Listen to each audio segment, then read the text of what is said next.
Gary Gensler just did this weird thing in Ripple XRP's SEC lawsuit. We'll find out soon if Hinman's documents will be made public. However, the community may be disappointed because they may not be so important and interesting. Welcome to the Finance Up channel. Please watch this video to the end, like it, and subscribe to the channel so as not to miss the release of new videos.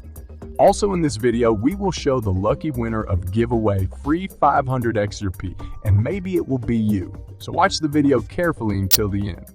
Attorney John Deaton has asserted that there will be no settlement in the U.S. Securities and Exchange Commission case against Ripple till after Judge Ana Elisa Torres gives her summary judgment decision. The friend of the court in the over 2-year-long legal battle said this in a tweet yesterday as part of his predictions for 2023. 2020. 3 predictions. 1. The Thorpe case does not settle until after we get a decision from Judge. 2. In exchange, maybe more than one is sued for selling unregistered securities.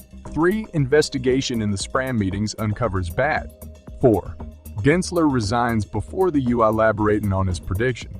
Deaton explains that both parties could enter an out-of-court settlement after the court ruling to stay a potential jury trial and potential jury trial and potential. Some people are confused about my prediction that the Ripple case doesn't settle until after Judge Torres renders a decision. A settlement could occur after, which would eliminate any potential jury trial and also eliminate any potential appeal. The prediction supports Deaton's previous stance where he argued that the case would make it to a court ruling as opposed to most XRP holders in a poll he conducted who believed the settlement was likely before summarizing. At the time, the lawyer expressed that he no longer expected the SEC to seek a settlement to keep the Hinman documents private, according to Deaton. Despite recent efforts by the SEC and omnibus motions to keep the Hinman documents sealed, he believes that the SEC, which already agreed to a court order to hand them over to Ripple, is ready to risk the documents going. In addition, the crypto law founder believes that the SEC chair, Gary Gensler, is willing to gamble on an unfavorable SEC outcome. Furthermore, he added that the regulators had received a confidence boost with the win against El Bree and the facts collapsed. Notably, Deaton believes that the ruling in the SEC case against Ripple will be the only clarity the emerging markets get until the next bit. He said this in light of the negative sentiment toward crypto and Congress and the House's polarized nature that makes it less likely to pass many bills. Consequently, the crypto community is hoping for a court ruling in favor of the blockchain enterprise company as it sees a bloodbath in the event of a Ripple law.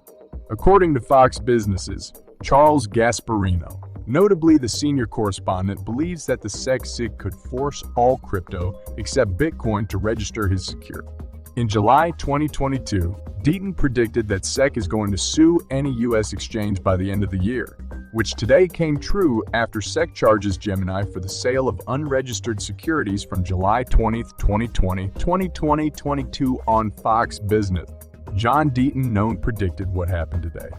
The SEC recently filed lawsuits against Genesis Trading and Gemini for allegedly engaging in the sale of unregistered securities. Gemini's Cameron Winklevoss has described the lawsuit as counterproductive as the crypto exchange is locked in a battle with Genesis to recover the funds of its earned program. Customers who have been unable to withdraw their assets on the crypto exchange for over 2 months. Notably, as part of its earned program, it loaned customer funds to Genesis to earn yield. However, Genesis, faced with a liquidity crunch, has paused operation. The Securities and Exchange Commission, SEC, continues to slug it out with Ripple in the more than 2-year-old case. In its latest filing, the regulator has opposed Ripple's motion to seal several categories of documents filed in connection with cross motions for summary judgment. The SEC states in the giant 9 partial opposition that many documents Ripple proposes to redact from public scrutiny are too essential. The documents will play a key role in summary judgment and hence cannot overcome the presumption of public access, the SEC noted. The SEC has filed its response in partial opposition to the Ripple defendants' motion to seal certain documents filed in connection with the parties' cross motions for summary judgment. The SEC highlights 5 categories of documents out of the 11 Ripple proposed to redact as having this importance. The first category is Ripple's proposal to redact documents related to its financial information. The securities watchdog explains that it is opposed to Ripple sealing the entirety of its financial records. The SEC notes that financial records from 2013 to 2020 are at the heart of the case and therefore require public disclosure. The SEC adds that these records will also not harm Ripple's market competitiveness. The SEC's arguments follow a similar path in making a case for unsealing the other four categories of Ripple documents. These include Ripple's contract terms, the identity of third parties, compensation information, and individual defendants' personal and financial information. On the same day, Ripple also filed its opposition to the SEC's motion to seal certain documents connected to cross motions for summary judgment. The fintech giant points out that the court recognizes that the presumption of public access to judicial documents is currently at its strongest. The Ripple defendants XRP have filed their response in opposition to the SEC's motion to seal certain documents filed in connection with the parties' cross motions for summary judgment. Hence, it urges the court to deny the SEC's motion to seal emails related to Bill Heineman's speech. This is because the SEC uses parts of the document in its arguments for summary judgment. The document is of high public interest in the case. Ripple also notes the defendants further requested that the court reject the SEC's request to seal their experts' names and identifying information. Ripple argued that the SEC has failed to differentiate between the circumstances of each expert. Similarly, 3 of the experts are already publicly known through their disclosure. Whether or not the court ultimately determines those documents are relevant is beside the point. They are part of the summary judgment record, and there is no compelling basis to keep them sealed. The SEC's motion should be denied, the filing said. Stuart Alderoty, general counsel at Ripple, recently highlighted the part played by the SEC in the recent crypto contagion triggered by the FTX implosion. According to him, Congress should examine the financial regulators' policies that might have contributed to the contagion. Alderoty believes some of these policies were beyond the SEC's jurisdiction. He made these remarks in a recent article published on Fortune magazine. Alderoty noted that the SEC is repeatedly going beyond its jurisdiction, and Congress has the responsibility to ensure that it keeps the regulator in proper check, especially after the FACS and BlockFi fiasco. I laid out a few thoughts today in Fortune magazine on the need for congressional oversight of the SEC after the recent collapses of BlockFi and FTX.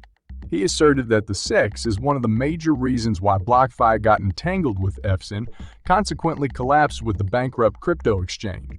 BlockFi had to look to FTX to support its financial stand in an attempt to meet the $100 in settlement demanded by the SEC following the charges brought on the crypto lender. Alderoty had made similar claims last November. Due to its resulting relationship with FTX, BlockFi filed for bankruptcy 2 weeks after X, citing its exposure to the exchange as the major trigger of its liquidity crisis. The crypto lender's collapse has resulted in losses in consumers' funds and over $1 owed to creditors, with a $30 in balance yet to be paid to the SEC in the settlement. Alderoty mentioned that the SEC does not have the right to enact new laws for itself, and it does not possess as much power over the crypto industry as it claims to have. He then highlighted that it is Congress's duty to oversee the SEC and make sure the watchdog is kept in check, according to the Legislative Reorganization Act of 1946.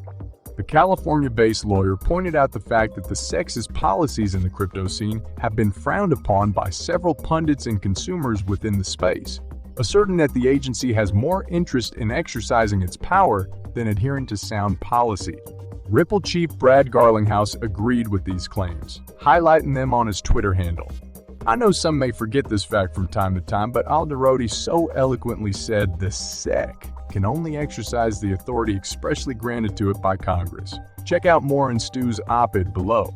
Notably, U.S. lawmakers have begun questioning the SEC over its policies in the crypto industry following the FACS collapse. Alderoty noted that he hopes Congress provides more clarity for the crypto industry this year so as to avoid more regulation. Enforcement moves from the SEC. This further mirrors Garlinghouse's previous remarks on the matter. You can see the current price of XRP on your screens with a daily trading volume of $648,452,340. Used XRP has declined by 3.2 in the last 24 hours. Thank you for watching this video to the end. If you liked it, then don't forget to like and subscribe to the channel so as not to miss the release of new videos.